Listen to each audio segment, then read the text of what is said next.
Over on ITV now, The Price is Right. Here on 4, the time is right on 7 o'clock, and we join Peter Sissons with David Walter over at ITN for the Channel 4 News. Alone at the failing summit, and from the French, the Germans and the Irish, recriminations.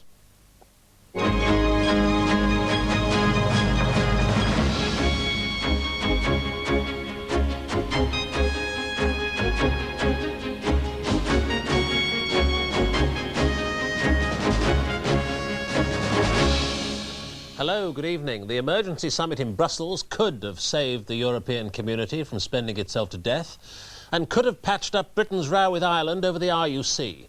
And the uncharitable might venture Euro pigs might fly. On the great agricultural hemorrhage, it looks like yet another failure. On Ireland, Mr. Hockey has a polite half hour with Mrs. Thatcher and comes out with nothing.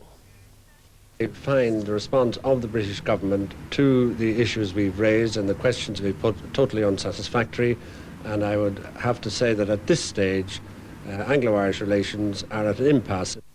Tonight we report from Brussels, where even now the European partners are meeting again to try to salvage something, and we hear reaction from Dublin as we assess the damage to the Anglo-Irish agreement. The other headlines: General Haig beats the retreat, hands his flag to Mr. Dole and tries to ambush Bush. Another blow to the stability of the Middle East. Israeli bullets account for a Palestinian child and a teenager. And a political row over the Birmingham Children's Hospital as they turn away emergencies because they haven't the staff. Also tonight, a special report about and rare interview with the filmmaker who likes to put his name right up there with the title. 27 years after La Dolce Vita, Federico Fellini is tasting yet another sweet success.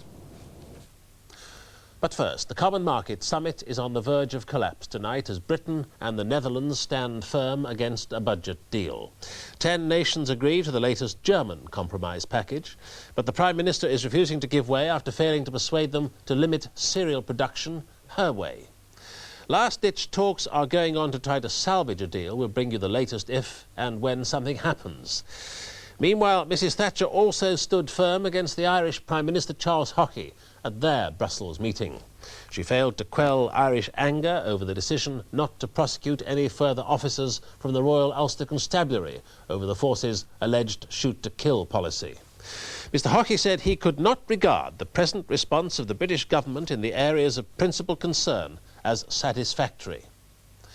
Our political correspondent David Walter in London reports on the long-awaited meeting between Mrs. Thatcher and Mr. Hockey and assesses what it means for the Anglo-Irish agreement. The atmosphere in Brussels when Mrs. Thatcher met Mr. Hockey today was said by both sides to be calm and dignified. At the same time, though, in their half hour away from the conference, they seem to have done little to heal the breach over the Stalker-Sampson affair.